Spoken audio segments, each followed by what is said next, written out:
What's up, everybody? I'm ZWade, the ZWade, and ZWade Photo. And today I'm going to do a detailed review of my experience that I've had over the last few days with the Nikkor Z 35mm f1.8s. But before I get into it, I want to invite you to ZWadePhoto.com. Let's check out the promo. There you can check out my personal art portfolio, 4 different categories containing my favorite images of those categories. If you want to help support the channel, you can swing by the print shop and pick you up a print. I have several enrolls ready to go right now. You could swing by the ZWade Photo merch shop and pick yourself up a Do It Right, Do It Raw coffee mug. We also have the ZWade Photo t-shirt available in 2 colors, and guys, the material is soft, as are the hoodies. The material is so soft. These are available in 3 colors, navy blue, black, and if white clothing is your thing, we've got it in white. Last but not least, my favorite, the embroidered ZWade Photo hat, available in 2 colors. If you'd like to help support this channel, swing by ZWadePhoto.com. Also want to invite you to like, share, and subscribe if you find these videos helpful, informative, and entertaining. Now, before I get into the notes that I have taken over the weekend, I want to show you a little clip. Yeah, I'm out here looking absolutely trashy. I got like gym shorts on and some like house shoes. It's early morning, and so the sun is not even all the way up yet, and it's really cloudy today too. But we're just testing out the 35 1.8s. I did some street photography already. I didn't do that on video, but take some pictures of Lolly and just kind of see how sharp it is. Definitely going to be doing single point autofocus right now. Ew. I can't believe that made her look. Hey, baby. Woo woo. Hey. I can't help but feel like it's maybe a little bit slow on the autofocus. If you're very out of focus, I mean, it's really, really slow, but it doesn't seem like it hunts. Like, it's not like in and out.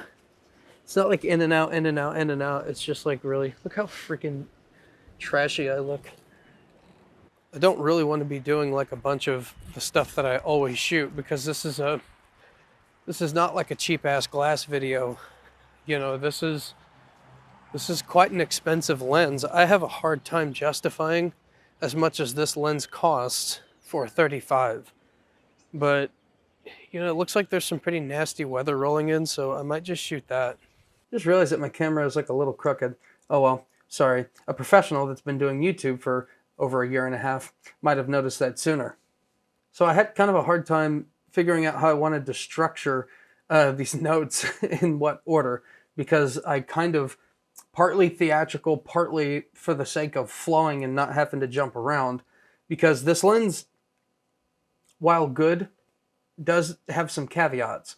And so what I've decided is to do just the general kind of specs first. So obviously you can go and look up the specs. It's 9 rounded aperture blades, 2 ED and 3 aspheric elements. Keep that in mind. And of course it has nano and super integrated coating by Nikon. And the price of this lens is $846 at the time of making this video. Yeah, $846. That's all I have for the general. So the good things about this, it is sharp. Personally, I don't think it's as sharp as like the 50mm 1.8s. But for most, you'd probably have to get in pretty close to pixel peeping territory to really tell a difference. If you like sun stars, I'm not a sun star person, but it's actually really easy to get sun stars with this lens. Noticeably easy. There aren't a lot of things about this lens that are like noticeably awesome, but if sun stars are your things, you can get some really like rad long bands on sun stars, or long points on the sun stars at like f5.6. But lower, you do still get some sun stars. So if that's your thing, if you like that kind of thing, this lens does it noticeably well. The manual focus ring, this could be because this is a rental. Shout out to Borrow Lenses. Awesome packaging. Really easy process too. I'm not sponsored by them, but I do like their service. It could be because this is used, although it's in brand new condition. the manual focus ring is really, really nice. And I noticed that, you know, these lenses, you don't physically focus these lenses. It's electronic. Like this here sends a signal for it to focus. There's a very, very little lag in this particular lens. The 50 millimeter and pretty much all the other lenses, there's like kind of a lag. This, it kind of seems like there's like the least amount of lag of all the Z lenses I've tried. So if you do like regularly going to manual focusing, which I do, it's kind of a nice thing. I've gotten used to the electronic focusing, but it's kind of nice. Good job on that, Nikon. How about you do that with all the lenses? It could just be part of the lens construction. I don't know. Moving on. So the background blur.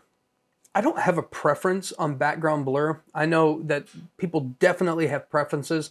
Some people like swirly bokeh, and that's, I mean, most commonly referred to as like bad lens design for it to have swirly bokeh. But some people do like it. Some people like bubbly bokeh. Me, I don't have a preference. But if I were to build a lens to exactly what I wanted and I could make it look however I want, I would go with creamy bokeh, like absolutely destroyed. There's no way to determine what's in the background because it's just so creamy. This lens has that kind of bokeh. And so if you like that kind of thing, then that is what you'll get with this lens. And so the background blur, it looks like those studio backdrops that you see where it's just indistinguishable kind of shapes and creaminess, and it's not harsh or jagged or anything. Really nice background blur on this. As is the case with all the Z lenses, the focus distance is pretty close. I think I don't know what the actual spec is, but I think I was getting, I mean, really razor thin depth of field, but I was 5 or 6 inches or something like that, and you can focus. But keep in mind at 35 millimeters, if you're at 5 or 6 inches, you're gonna get that funny like big head kind of distortion where the head looks huge and the body doesn't. You know, it's gonna make the face look really round and unflattering. In fact, we'll see in some pictures what happens whenever you get really close with a 35. Okay, now I want to get into the okay specs of this lens. The black and white images look pleasant, but not very poppy. It has decent tonal range. The colors from the 35 1.8S are pretty good. If you just saturate a little bit in your post-processing, it looks really great. The contrast is okay. Every once in a while with most of the Z lenses, I find myself, you know, just because I like contrast, I always add a little bit. This is it has contrast. It's just not as good as some other Nikon lenses. The contrast is really just okay. So expect to just add a little bit of contrast in post-processing. The lens construction feels okay. Most of the Z lenses feel just okay. They're all rather plasticky for the most part, and so, you know, nothing really surprising there. Okay, now we're going to get into what I call the bad-ish, because nothing about this lens is particularly bad, but there's a lot that needs to be reflected back to the price of this lens. So going back to the construction of this lens, is 2 ED elements and 3 aspherical elements. It's obviously over-designed. And that is why this lens is way too expensive for what it is. The things that appeared in the good section of my review of this lens, they're not very inspiring things, really. Like, they're things that I could go either way with, and I know for a fact that there's definitely better things out there than this lens. And so it's not that the good things aren't good, it's just they're not things that make me inspired to go out and shoot something new, or even reshoot something that I've already shot just in like a different way or with a different lens. Like, this lens is just not very inspiring. I'm not saying it's bad, it's just not exciting. It's way too big for a 35 millimeter. Whenever I think of a 35 millimeter, I think of something, you know, half this size.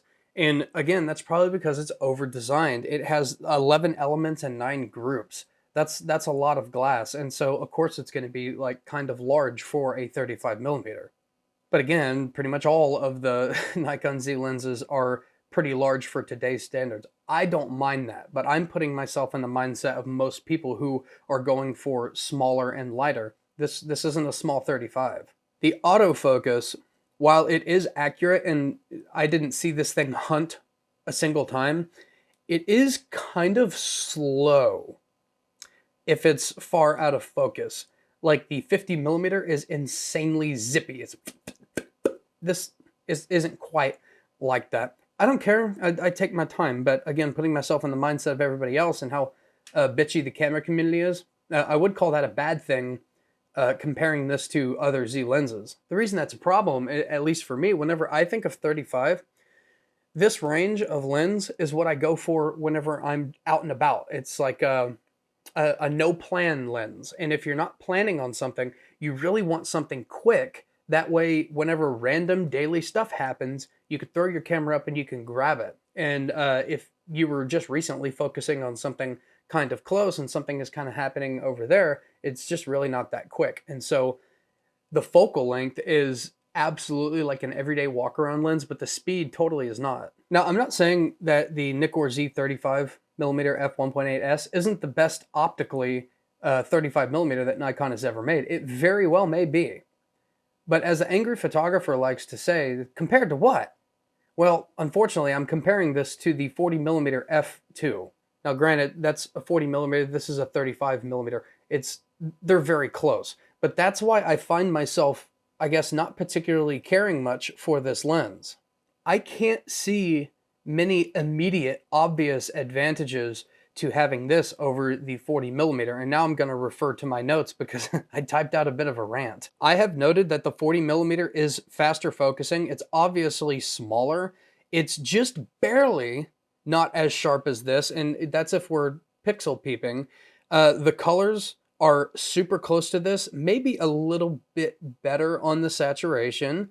And the tonal range is as good or maybe a little better on the 40 millimeter. And for what it's worth, if you're thinking the 40 millimeter f2, the black and white images are extremely good and the contrast is baller. Not saying that this doesn't have, you know, like no contrast, it does, but the 40 millimeter is really contrasty. And for me, that's kind of like right in my realm of things that I like. I like contrasty images. With all that being said, I have a hard time conceptualizing why you would buy this lens whenever I can't help but think it's overpriced, even if the 40 millimeter didn't exist.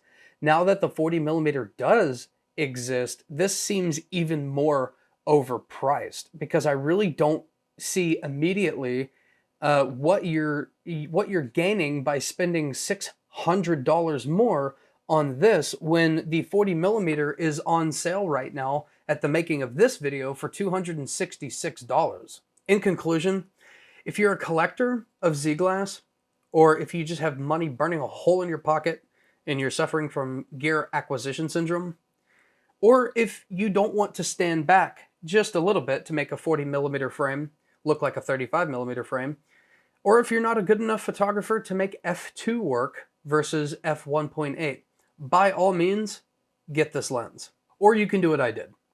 You can rent the one you don't have or rent them both if you don't have either one of them, and you can see for yourself through your own tests. And then you can come back to my comment section and you can let me know. Have you used either one of these? What did you think? Which one do you think is better? Is it worth the money? I want to know. Let's have a polite conversation about it. I'm ZWade, the ZWade, and ZWade Photo, and I will catch you in the next one.